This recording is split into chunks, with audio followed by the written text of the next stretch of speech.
نحمده ونصلي على رسوله الكريم ما بعد أعوذ بالله السميع العليم من الشيطان الرجيم بسم الله الرحمن الرحيم كل الطعام كان حلا لبني إسرائيل إلا ما حرم إسرائيل على نفسه من قبل أن تنزل التوراة قل فأتوا بالتوراة فاتلوها إن كنتم صادقين فمن افترى على الله الكذب من بعد ذلك فأولئك هم الظالمون قل صدق الله فاتبعوا ملة إبراهيم حنيفا وما كان من المشركين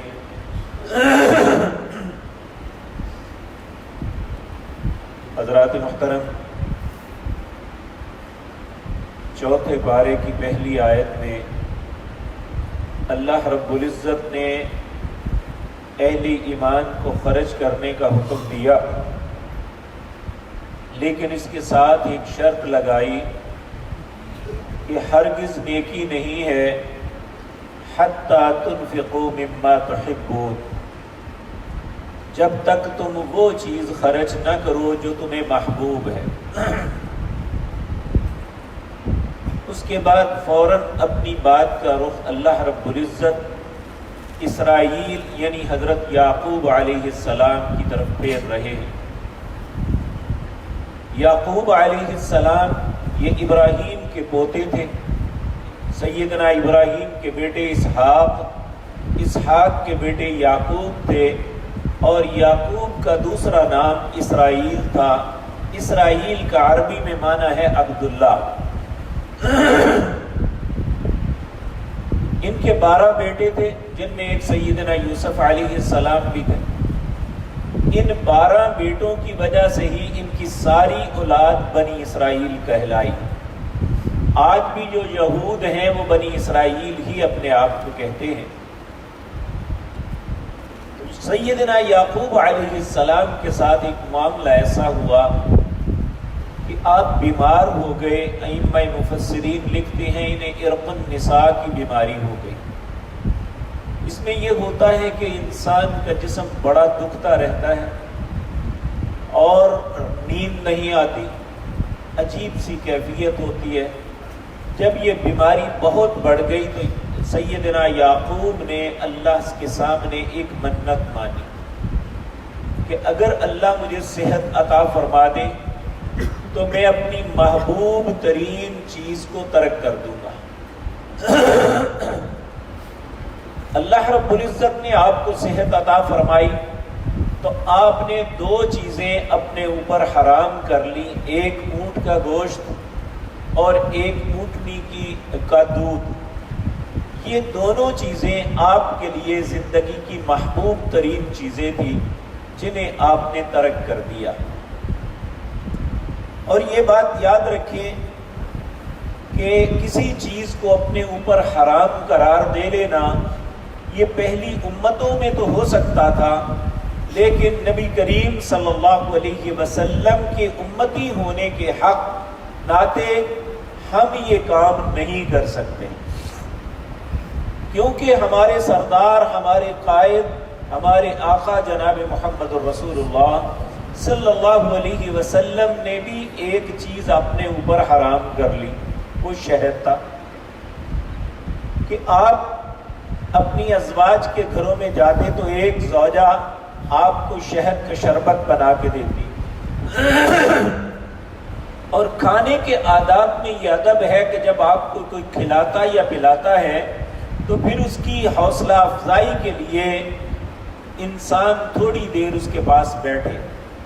تو نبی کریم صلی اللہ علیہ وسلم اپنی زوجہ کے پاس بیٹھتے تو دوسری خواتین کو اس بات پہ بڑا ہوا کہ ایسا کیوں ہوتا ہے، آپ اس کے گھر زیادہ وقت کیوں لگاتے ہیں؟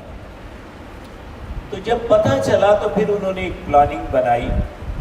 دیکھیں، جو سوتن ہوتی ہے اس کے دل میں دوسرے کے متعلق رقابت لازمی ہوتی ہے، چاہے وہ کتنی ہی نیک کیوں نہ ہو۔ تو یہ ایک فطرتی امر ہے کہ ساری ہی ازواج نبی کریم سے محبت کرتی تھی صلی اللہ علیہ وسلم، اور ہر کی چاہت تھی کہ آپ میرے پاس زیادہ وقت دیں۔ تو جب وہ ان کے پاس روزانہ تھوڑا سا زیادہ وقت دینے لگے تو انہوں نے سوچا کہ آپ سے پوچھیں یہ کیا معاملہ ہے۔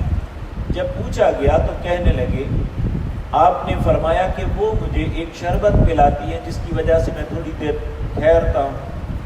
تو انہوں نے کہا کہ آپ کے منہ سے بدبو آ رہی ہے۔ نبی کریم صلی اللہ علیہ وسلم بڑے ہی پاکیزہ اور نفیس انسان تھے، آپ کو بدبو سے سخت نفرت تھی۔ تو آپ نے فرمایا میں کوئی ایسی چیز تو نہیں، میں نے تو شہد تو شربت پیا ہے۔ پھر وہ کہنے لگی شاید کوئی فلاں بوٹی کا ہے اس لیے اس بوٹی کی بدبو آ رہی ہے۔ ایک دفعہ ہوا، دو دفعہ ہوا، ایک نے کہا، دوسری نے کہا، تیسری نے کہا۔ چونکہ آپ کو شہد سے نفرت تھی آپ نے قسم اٹھا لی آج کے بعد شہد نہیں کھاؤں گا۔ تو اللہ رب العزت نے اسی وقت ایک سورت نازل فرما دی جس کی ابتدائی آیات میں اس بات پہ تنبیہ فرمائی گئی، یا ایھا النبی لم تحرم ما احل اللہ، اے میرے نبی جس چیز کو اللہ نے حلال کیا ہے آپ اپنے اوپر کیسے حرام کر سکتے ہیں؟ پھر آگے فرمایا قد فرض اللہ لکم تحلۃ ایمانکم، اللہ آپ پہ یہ فرض قرار دیتا ہے کہ آپ اپنی قسم کا کفارہ دیں، یہ نہیں ہو سکتا کہ آپ نے قسم اٹھا لی ہے تو اب حرام ہو جائے۔ تو یہ چیز پہلی امتوں میں تھی لیکن نبی کریم صلی اللہ علیہ وسلم کی امت میں نہیں۔ یہاں دوسری بات جو بڑی اہم ہے وہ یہ ہے کہ نبی کریم کے پاس یہود کے علماء کا یا یہود کے لوگوں کا ایک وفد آیا۔ انہوں نے آ کے کہا کہ اے محمد صلی اللہ علیہ وسلم ہمارے 4 سوال ہیں آپ سے، اگر آپ ان کے جواب دے دیں، کیونکہ یہ باتیں اللہ کے نبی کے علاوہ کسی کو نہیں پتا ہوتا، اگر آپ اس کے درست جواب دے دیں تو ہم آپ کو اللہ کا نبی مان لیں۔ آپ نے ان سے عہد لیا کہ میرے ساتھ پکا عہد کرو، اگر میں تمہیں ان باتوں کا جواب دے دوں تو کیا تم مسلمان ہو جاؤ گے، یعنی میری نبوت کا اقرار کر لو گے؟ انہوں نے کہا ہاں کر لیں گے۔ انہیں کانفیڈنس تھا کہ یہ ممکن نہیں ہو سکتا، انہوں نے تو اپنی کتابوں میں پڑھا ہوا تھا۔ تو اللہ رب العزت نے اپنے حبیب کریم کے متعلق فرمایا وَلَا تَخُطُّوا بِيَمِينِكَ، آپ کے دائیں ہاتھ نے کبھی نہیں لکھا تھا، اور وَمَا تَدْرِي مَا الْكِتَابُ وَلَا الْإِيمَانُ، نبوت ملنے سے پہلے آپ کسی کتاب کو نہیں جانتے تھے کہ کتاب کیا ہوتی ہے، اس میں یہ چیزیں کیا ہوتی ہیں۔ آپ نے جب اس سے عہد لے لیا تو انہوں نے 4 سوال کیے۔ پہلا سوال یہ کیا کہ یعقوب علیہ السلام نے کس سبب اور کون سی چیز کو اپنے اوپر حرام کیا تھا۔ دوسرا سوال انہوں نے یہ کیا کہ بعض اوقات انسان کے ہاں بیٹا پیدا ہوتا ہے، بعض اوقات بیٹی، اور جو بچہ پیدا ہوتا ہے بعض اوقات اس کی شکل و صورت باپ پہ ہوتی ہے، بعض اوقات ماں پہ، اس کا کیا سبب ہے؟ تیسرا سوال یہ کیا کہ وہ جو نبی امی ہیں، جو ان پڑھ نبی آنے والے ہیں، ان کی نیند کی کیفیت کیا ہوگی؟ اور چوتھا سوال یہ کیا کہ ان کا دوست فرشتہ کون ہوگا؟ تو نبی کریم صلی اللہ علیہ وسلم کو اللہ نے وحی کے ذریعے بتایا، تو آپ نے انہیں پہلے سوال کا جواب یہ دیا کہ یعقوب علیہ السلام کو ایک بیماری کے سبب جب یہ تکلیف بڑھ گئی تو آپ نے اللہ سے عہد کیا، نظر مانی کہ اگر اللہ مجھے اس بیماری سے صحت دے دے تو میں اپنی محبوب ترین چیزوں کو چھوڑ دوں گا۔ جب اللہ نے صحت دے دی تو انہوں نے اونٹ کا گوشت اور اس کا دودھ جو ہے اسے اپنے اوپر حرام کر دیا۔ پھر آپ نے فرمایا میں تمہیں اللہ کی قسم دے کے کہتا ہوں، اور تورات جس نے حق کے ساتھ تورات کو نازل کیا، کیا مجھے یہ بتاؤ یہ بات درست ہے یا غلط ہے؟ انہوں نے کہا ٹھیک ہے، بالکل ٹھیک ہے، ہم اللہ کو گواہ بنا کے کہتے ہیں کہ آپ نے درست جواب دیا۔ پھر دوسرا سوال یہ تھا کہ بیٹا یا بیٹی کبھی باپ کی طرف کبھی ماں کی طرف، یا کبھی بیٹا ہوتا ہے کبھی بیٹی؟ تو آپ نے فرمایا مرد کے مادے کو اللہ نے وائٹ بنایا ہے اور وہ سخت ہوتا ہے، عورت کا مادہ پیلے کلر زرد کلر کا ہوتا ہے اور وہ پتلا ہوتا ہے۔ جب مرد کا پانی عورت پہ غالب آ جائے تو بیٹا ہوتا ہے اور اس کی شکل و صورت بھی باپ پہ جاتی ہے، تو جب عورت کا پانی مرد پہ غالب آ جائے تو بیٹی ہوتی ہے اور اس کی شکل و صورت ماں پہ ہوتی ہے۔ پھر آپ نے انہیں قسم دے کے کہا کہ اللہ کی قسم دیتا ہوں اور جو اللہ نے تورات کو حق کے ساتھ نازل کیا، مجھے بتاؤ میں نے درست کہا یا غلط؟ انہوں نے کہا آپ نے درست فرمایا۔ پھر تیسرا سوال یہ تھا کہ وہ جو نبی امی ہیں ان کی نیند کی کیفیت کیا ہے؟ آپ نے فرمایا ان کی آنکھیں سوتی ہیں، ان کا دل نہیں سوتا۔ ہم جب سوتے ہیں ہمارا آنکھیں اور دل دونوں سو جاتے ہیں، ہمیں کچھ پتہ نہیں ہوتا، لیکن نبی کریم صلی اللہ علیہ وسلم کی نیند کی کیفیت یہ تھی کہ آپ سو تو رہے ہوتے تھے، ان کا ذہن آرام کر رہا ہوتا تھا، لیکن اگر ان کے پاس ارد گرد کوئی معاملہ ہو تو آپ کو پتہ چلتا تھا۔ جس طرح ہم بعض اوقات کہتے ہیں کچی نیندرے میں تیری کلہ سنتا رہے، حالانکہ وہ انسان سویا ہوتا ہے لیکن وہ دوسرے کی باتوں کا احساس ہوتا ہے۔ نبی کریم کے ساتھ ہمیشہ یہ معاملہ ایسا ہی تھا۔ تو پھر آپ نے وہ قسم دے کے کہا کہ میں قسم دے کے کہتا ہوں مجھے بتاؤ میں نے سچ کہا ہے یا غلط؟ انہوں نے کہا ہاں آپ نے سچ کہا ہے۔ پھر کہنے لگے کہ اچھا یہ بتاؤ کہ اس نبی کا دوست فرشتہ کون سا ہے؟ تو نبی کریم صلی اللہ علیہ وسلم نے فرمایا مجھ پہ اللہ کی کتاب نازل کرنے والا اور میرا دوست فرشتہ جبریل۔ پھر کہا میں اللہ کی قسم دے کے کہتا ہوں کہ مجھے بتاؤ کہ میں نے سچ کہا یا غلط؟ کہنے لگے سچ کہا ہے۔ کہنے لگے پھر تم نے وعدہ کیا تھا کہ تم پہ ایمان لے آؤں گا۔